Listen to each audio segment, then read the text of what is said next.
साथियों, बांग्लादेश में एक बार फिर से हिंसा भड़क चुकी है। Bangladesh is burning. तो बांग्लादेश में जो हिंसा हुई है इस बार हुई है इस व्यक्ति को लेकर के। ये व्यक्ति कौन है, आज की वीडियो में डिटेल में मैं बताऊंगा। इसकी डेथ हो गई है और इसकी डेथ आम डेथ नहीं हुई है, इसको मारा गया है। और कहा यह जा रहा है कि राजनीति के चलते इसकी डेथ कराई गई है, इसको मरवाया गया है। इसके मरने के पीछे भारत का क्या हाथ, भारत का क्या एंगल निकल करके आ रहा है, या कहें कि आरोप क्या लग रहे हैं, आज की वीडियो में उसको भी समझेंगे।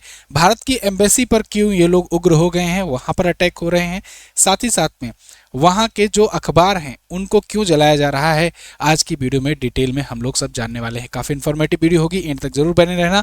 आप देख पाओगे ये आर्टिकल है बांग्लादेश को लेकर के भारत सरकार ने भी अब कड़ा कदम उठाना शुरू कर दिया है। ढाका में वीजा एप्लीकेशन सेंटर बंद कर दिया है। ढाका में अब वीज़ा नहीं मिल रहा है भारत में आने के लिए, यानी कि ढाका से या बांग्लादेश से जो कोई भारत आना चाहता है अब उसके लिए कोई जगह नहीं है। वहाँ अभी फिलहाल के लिए वीज़ा एप्लीकेशंस बंद कर दिए गए हैं। दूसरा ये हुआ है कि वहाँ पर दो बड़े अखबार जो चलते थे बांग्लादेश में, जो सबसे बड़ा न्यूज़ प्लेटफॉर्म था डेली स्टार, वो और एक है प्रथम ओलो, इन दोनों के ऑफिसर्स को देखो किस प्रकार से जलाया गया है। रात भर यहाँ पर आगजनी की गई है, तोड़फोड़ की गई है। सुबह का नज़ारा कुछ इस तरीके से देख रहे हैं आप कि पूरी तरीके से बर्बाद कर दिया गया है उस बिल्डिंग को ढाका में, बांग्लादेश में। इस हिसाब से वहाँ हिंसाएं भड़क रही हैं और अब अवामी लीग के ऑफिसर्स को भी जलाया जा रहा है। और ये सब हो रहा है उस्मान हादी की डेथ के बाद, उस्मान हादी की मौत के बाद। इसको मारा गया था दोस्तों पहले ही, मतलब इस पर अटैक हुआ था कुछ दिन पहले, लेकिन ये हॉस्पिटलाइज था। इसको मतलब बचाने के लिए ना पूरी गवर्नमेंट लग गई थी कि इसको किसी हिसाब से बचा लिया जाए। इसको बचाने के लिए सिंगापुर के हॉस्पिटल में इसका इलाज चल रहा था, सिंगापुर भेजा गया था, वहां पर इसकी डेथ हो गई। इसको कुछ अज्ञात हमलावरों ने मारा था और उन अज्ञातों पर मैंने आपको एक वीडियो भी दी थी कुछ दिन पहले ही कि वो अज्ञात हमलावर कौन हो सकते हैं। इस पर वीडियो आप जरूर जाकर के देखिएगा। अभी 5 दिन पहले ही मैंने आपको वीडियो दी थी कि अपना जो अननोन गनमैन है वो अपना काम कर रहे हैं, अज्ञात हमलावर ने इसको निपटाया था, है ना। उसी दिन मैंने बताया था कि संयोग ही ऐसा है कि अभी इसकी जान बच गई है, लेकिन मुझे अज्ञात हमलावरों पर पूरा भरोसा है कि वो कभी क्लू नहीं छोड़ते हैं अपना। उम्मीद है कि ये कुछ बताने से पहले निपट ही लेगा, और हुआ भी यही। पूरी आईएसआई लग गई, पूरी पाकिस्तान लग गई, पूरा बांग्लादेश का गवर्नमेंट लग गया, लेकिन इसको नहीं बचा पाए। सिंगापुर तक इसका इलाज हुआ, लेकिन वहां पर इसकी डेथ हो गई और अब इसकी बॉडी आ रही है। इस बात को लेकर के अब बांग्लादेश के मोहम्मद यूनुस के जो कार्यकर्ता हैं, उसके समर्थक हैं और अवामी लीग के जो विरोधी हैं, उन्होंने आगजनी वगैरह तोड़फोड़ वगैरह करनी फिर से शुरू कर दी। एक बार फिर से शेख मुजीबुर रहमान का घर जलाया जाने लगा, एक बार फिर से अवामी लीग के ऑफिसेस को तोड़ा जाने लगा, एक बार फिर से भारत के एम्बेसी पर अटैक करने की कोशिश की गई और ये सब चीज़ें की जा रही हैं। इसको लेकर के भारत भी कड़ा रुख अपना रहा है, क्योंकि एम्बेसी पर आ गए। देखो, एम्बेसी जो होता है वो उस देश की, जिस देश का एम्बेसी होता है उस देश का क्षेत्र होता है, उस देश का वो हिस्सा माना जाता है। अगर किसी देश में किसी दूसरे देश की एम्बेसी है या दूतावास है या कहें कि कमिश्नरेट है, कॉमनवेल्थ कंट्रीज का हिस्सा होंगी तो कमिश्नरेट होगा, तो अगर कमिश्नरेट है तो फिर वो उस देश की एंटिटी मानी जाएगी। मतलब बांग्लादेश में अगर भारत का है तो वो भारत का जमीन है, उस पर बांग्लादेशियों का अधिकार नहीं रहेगा किसी भी प्रकार से। वहां पर कोई अटैक या कहें उसके अंदर एंट्री नहीं कर सकते हैं नॉर्मली। लेकिन हाँ, भीड़ के रूप में चले जाओगे तो भीड़ का भाई कोई ना नाम होता है ना सूरत, तो इसलिए भीड़ का हवाला दे करके ये लोग घुस पड़ रहे हैं या कहें कि उस पर अटैक करने की कोशिश कर रहे हैं। इसके लिए भारत ने वहाँ के हाई कमिश्नर जो कि भारत में हैं बांग्लादेश के एम्बेसी में, तो उसको तलब किया है, उसको बुलाया है कि जवाब दो आकर के। खैर उस सब के बीच जानेंगे, लेकिन एक ज़रूरी बात, ब्रह्मास्त्र करंट अफेयर की ई बुक आ चुकी है। इसको जाइए फटाफट से इसको परचेज कीजिए। MJT ऐप से आप ले सकते हो या फिर आप व्हाट्सएप करके UPI के माध्यम से ले सकते हो।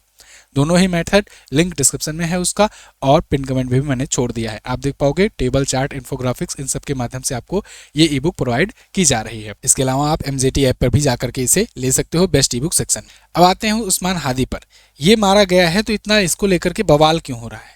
एक्चुअल में ये बवाल जो है ये इसलिए हो रहा है क्योंकि ये सपने देख रहा था ग्रेटर बांग्लादेश का, ये सपने देख रहा था भारत को तोड़ने का, ये सपने देख रहा था भारत के 7 सिस्टर्स को भारत से अलग करने का। तो इसलिए ये मरने से पहले, मतलब जब इस पर अटैक किया गया था उसके कुछ ही घंटों पहले इसने एक तस्वीर पोस्ट की थी। ये तस्वीर पोस्ट की थी इसने सोशल मीडिया पर अपने उस्मान हादी के नाम से, देखिए हैंडल पर ये पोस्ट हुआ है। और इस उसमें अगर आप ध्यान से देखोगे तो यहाँ कश्मीर का हिस्सा भी गायब है भारत से पंजाब का हिस्सा गायब है, जिसको ये लोग खालिस्तान लेकर के कहते हैं, पाकिस्तान मिलाएंगे खालिस्तान बना करके। यहाँ से आप बांग्लादेश का, ग्रेटर बांग्लादेश का मैप देखोगे, जिसमें पूर्वोत्तर भारत का हिस्सा, बांग्लादेश का हिस्सा दिखाया गया है। बिहार और पश्चिम बंगाल और छत्तीसगढ़ उड़ीसा के काफ़ी हिस्से इसको बांग्लादेश में दिखाया गया है। तो ये मैप इसने जारी किया था, मतलब ग्रेटर बांग्लादेश को कह करके और भारत के हिस्सों को तोड़ने का ये बात करता था। भारत विरोधी हमेशा बयान देता था, लोगों को भड़काता था, भीड़ को भड़काता था।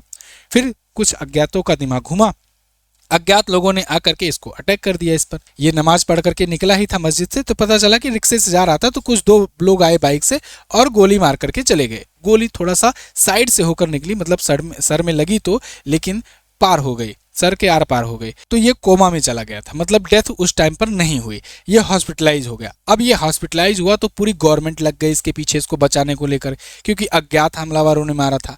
अब इसका रसूख भी था। रसूख इतना समझिए कि कहा यह भी जाता है कि आईएसआई का पूरा फुल सपोर्ट मिलता है इसको ऐसा कराने के लिए, क्योंकि भाई देखो, कोई युवा नेता है, कोई आम सा नेता है, उसका इलाज सिंगापुर तक हो रहा है, उसका इलाज के लिए उस पर अटैक किया गया या वो मारा जाता है तो पूरी की पूरी गवर्नमेंट लग जाती है। ऐसा क्यों? क्योंकि इसके कनेक्शन बड़े बड़े लोगों के साथ थे। इसके कनेक्शन आईएसआई के साथ भी बताया जाता है, इसके कनेक्शन पाकिस्तान के साथ भी बताए जाते हैं, इसके कनेक्शन बांग्लादेश के भी साथ भी बताए जाते हैं। यही वजह है कि वो लोग इसके माध्यम से पोस्ट कराते थे ग्रेटर बांग्लादेश का, या भारत विरोधी अभियान चलाते थे, या फिर वहाँ की जनता को मोबिलाइज करने का, भारत के खिलाफ खड़ी करने का ये लोग प्रयास करते थे इस युवा नेता के थ्रू। अब आप खुद सोच करके देखो, अगर ये इतना ही बड़ा युवा नेता था, अगर मान लो इसके पास बहुत बड़ी भीड़ थी, तो लोग इसका चुनाव में क्यों नहीं इस्तेमाल कर रहे थे? कोई पार्टी इसको अपना टिकट क्यों नहीं दे रही थी? क्योंकि सभी पार्टियों को पता था कि अगर हम इसको अपना टिकट दे देंगे तो पता चलेगा कि वो हमारे पास आएगा, और हम जब भी कोई ऐसी गतिविधि करेगा तो हमारी पार्टी का नाम इस पर सामने आएगा, और अगर इंडिया का कोई एक्शन होगा तो वो पूरी तरीके से हम पर आएगा। तो इसको ऐसे ही रहने दो। ये निर्दलीय लड़ रहा था, निर्दलीय लड़ करके इतना वो ताकतवर बना था। जब बांग्लादेश में शेख हसीना को हटाया गया तो उसमें भी इसका बड़ा अहम रोल था। यही छात्र नेता था, और कुछ और लोग के साथ मिलकर के इसने शेख हसीना तक को उखाड़ फेंका था वहाँ से। तो ये इसकी पावर थी। अब ये जब इसकी डेथ हो गई है तो इसके समर्थक पहले तो सिंगापुर में यहाँ पर हायत अल्लाह तौबा मचाए, वहाँ पर सिंगापुर में इसको देखने के लिए इकट्ठा हुए।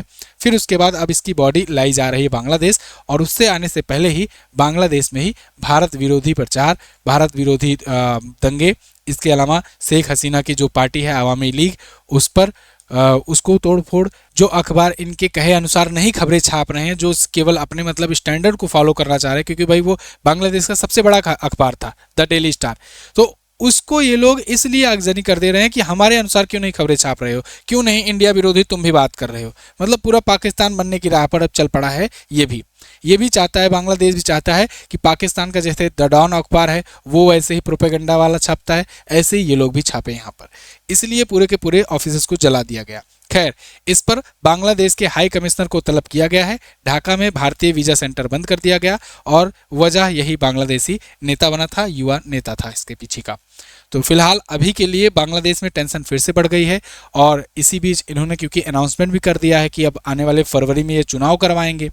अब देखना होगा चुनाव तक बचे रहते हैं कि नहीं।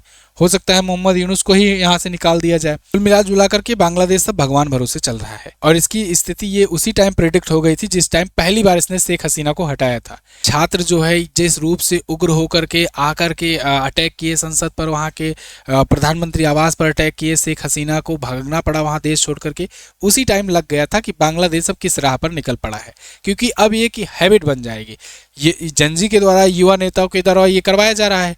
अब उनको आगे करके किया जा रहा है, जब उनको ये समझ में आएगा कि अब हमारे अनुसार नहीं हो रहा है काम, जब जब ये ऐसा लगेगा तब तब वो ऐसा करेंगे। मतलब कोई लोकतंत्र नाम का चीज रह ही नहीं गया है। अब जब भी जनजीज को ये लगेगा कि भाई हमारे अनुसार काम नहीं हो रहा है तो चलो चढ़ाई करते हैं, और ऐसा ही होता रहेगा। जितने भी पब्लिक प्रॉपर्टीज हैं उनको नुकसान पहुंचाया जाएगा, जितने भी जो मीडिया हाउस हुआ या जो भी कोई सरकारी ऐसा दफ्तर होगा उसको नुकसान पहुंचाएंगे। अल्टीमेटली देश का ही नुकसान होगा। चीज़ें बनने में बहुत समय लगता है, लेकिन आकर के एक बार तोड़फोड़ करके एकदम जला दो, उड़ा दो, लोगों की डेथ हो जाए, तो इसमें तो समय नहीं लगता है। लेकिन अब देखना होगा कि वहाँ पर सरकार सशक्त बनती है कि नहीं। बांग्लादेश अगर अनस्टेबल रहता है तो उसमें भारत का घाटा है, भारत का भी नुकसान है, क्योंकि जहाँ जितना ही अनस्टेबिलिटी बढ़ेगी तो उतना ही वहाँ से लोग इधर माइग्रेट करने को आएंगे। हालांकि बॉर्डर वगैरह पर इस समय बहुत सख्ती से गवर्नमेंट काम कर रही है कि कोई लोग इधर ना आए, बल्कि उल्टा इधर से भेजा जा रहा है उधर। लेकिन ये भी देखना होगा कि अगर ऐसे ही अनस्टेबिलिटी बनती रही तो या तो पाकिस्तान उस पर आने की कोशिश करेगा, पाकिस्तान उस पर हावी होने का प्रयास करेगा, क्योंकि वहाँ से मिली भगत है ही मोहम्मद यूनुस से। अगर पाकिस्तान नहीं करता है तब भारत को एक्शन लेना पड़ेगा। भारत को चाहिए कि इस समय मोहम्मद यूनुस को वहाँ से हटाएं, या तो शेख हसीना को बैठाएं या तो बांग्लादेश को मिला ही लो, बात ही खत्म यार। बार बार ये लोग यहाँ नौटंकी बनाए रहते हैं, मिला लो उसको ही अपने में ले लो, नहीं तो यहाँ शेख हसीना को दोबारा से वहाँ बैठा करके और अच्छे तरीके से चलाना चाहिए। लेकिन कैसे भी बैठाएं वहाँ पर, जब उग्रवादी भीड़ है और ये आकर के अटैक कर रही है, इनकी जान को ही खतरा है उल्टा। तो इसलिए अभी तो सिचुएशन बहुत ज़्यादा क्रिटिकल है। आपका कोई सुझाव है तो आप कमेंट करके बताइएगा, हो सकता है मोदी जी पढ़ ही लें, है ना। तो खैर, चैनल को सब्सक्राइब कीजिए, आगे कोई भी अपडेट आती है तो मैं आपको बताऊंगा। फिलहाल के लिए अभी अपडेट मोटा मोटा यही है कि भीड़ काफ़ी उग्र हो गई है, आगजनी वगैरह कर रही है, बांग्लादेश में तोड़फोड़ जारी है और भारतीय दूतावास पर भी हमला करने की कोशिश की गई है। इसको लेकर के वहाँ के कमिश्नर को तलब भी किया गया है। देखना होगा आगे क्या अपडेट आता है। थैंक यू सो मच, मिलेंगे अगली वीडियो में। ई बुक लेना मत भूलना, लिंक डिस्क्रिप्शन में है। जय हिंद, वंदे मातरम।